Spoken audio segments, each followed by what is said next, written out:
আমিও বলেছি রাষ্ট্রবাদী মুসলিম, আপনারাও বলেছেন সবকা সাথ সবকা বিকাশ।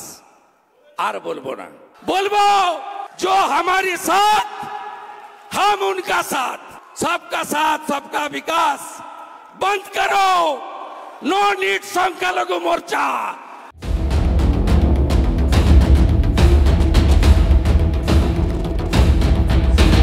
सबका साथ सबका विकास আর বলবো না, जो हमारे साथ हम उनके साथ, सबका साथ सबका विकास बंद करो।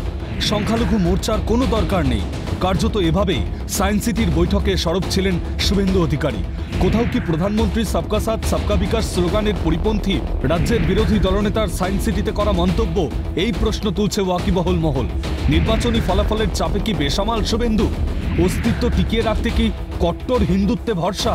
এই প্রশ্নগুলো ঘিরে যখন তরজা তুঙ্গে, তখন বৈঠক থেকে বেরিয়ে নিজের মন্তব্যের সপক্ষে শুভেন্দুর যুক্তি, আমার মন্তব্যের সঙ্গে এনডিএ সরকারের স্লোগানকে গোলাবেন না। আমি বলেছি বিজেপি তাদের সঙ্গেই থাকা উচিত রাজনৈতিকভাবে, যে আমার সাথে আছে আমি তার সাথে আছি। তার মানে এটা ভারতীয় জনতা পার্টির মেম্বারশিপ দেওয়ার ক্ষেত্রে হতে পারে, ভারতীয় জনতা পার্টির পদাধিকারী কার্যকর্তা নির্বাচনের ক্ষেত্রে হতে পারে, ভারতীয় জনতা পার্টির বুথ ম্যানেজমেন্ট টিম তৈরি করার ক্ষেত্রে হতে পারে, ভারতীয় জনতা পার্টির মোর্চার কার্যকর্তা তৈরি করার ক্ষেত্রে হতে পারে। এর সঙ্গে এনডিএ সরকার প্রধানমন্ত্রীর স্লোগানকে দয়া করে মেলাবেন না। রাজ্যের বিরোধী দলনেতার মন্তব্যে শোরগোল পড়তেই আসরে বঙ্গ বিজেপির সভাপতি তথা কেন্দ্রীয় প্রতিমন্ত্রী সুকান্ত মজুমদার তিনি বলছেন, রাষ্ট্রবাদী মুসলিমরা দেশের সম্পদ। শুভেন্দু অধিকারী এই বৈঠকে প্রতিনিধি হিসেবে উপস্থিত ছিলেন। তিনি একটি প্রস্তাব দিয়েছেন, তা গৃহীত হবে না খারিজ হবে সেটা রাজ্য নেতৃত্ব ঠিক করবে। প্রথম কথা হচ্ছে, এই প্রোগ্রামে বা এই অনুষ্ঠানে প্রচুর ডেলিগেটস এসেছিলেন।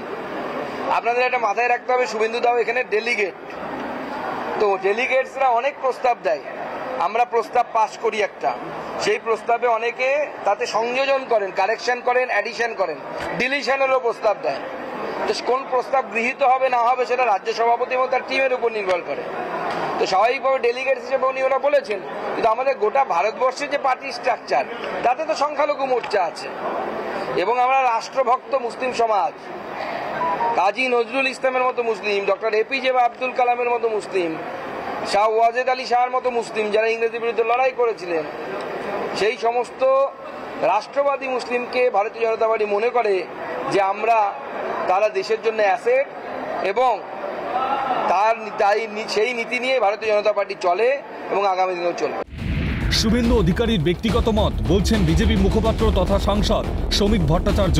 তার দাবি, বিজেপি কোনো বিশেষ বর্গকে নিয়ে রাজনীতি করে না, আমাদের রাজনীতি 140 কোটির মানুষকে নিয়ে। দেখুন, এটা শুভেন্দু অধিকারীর ব্যক্তিগত মত। ভারতীয় জনতা পার্টি কোনো বিশেষ বর্গ বিশেষ সম্প্রদায়কে নিয়ে রাজনীতি করে না, আমাদের রাজনীতি 140 কোটির মানুষকে নিয়ে। বিজেপির রাজ্য নেতৃত্ব বিতর্ক ধামাচাপা দিতে আসরে নামলেও ময়দান ছাড়তে নারাজ বাংলার শাসক দল তৃণমূল। দলের নেতা শান্তনু সেনের মন্তব্য, গোষ্ঠীদ্বন্দ্বে জেরবার বিজেপির আসল মুখোশ খুলে গিয়েছে। মানুষের রায়ে গোহারান হেরে গিয়ে গোষ্ঠীদ্বন্দ্বে জেরবার হতে হতে বিজেপি এমন একটা জায়গায় পৌঁছে গেছে যে তাদের আসল মুখোশটা আলটিমেটলি খুলে গেল। সায়েন্স সিটিতে করা শুভেন্দুর মন্তব্যের পেছনে কি উদ্দেশ্য, যুক্তি দিয়েছেন খোদ শুভেন্দুই। সেই অবস্থানকে কটাক্ষর সুরে বিঁধেছেন তৃণমূল নেতা কুণাল ঘোষ। তিনি বলছেন, বকুনির পর ভাব সম্প্রসারণ।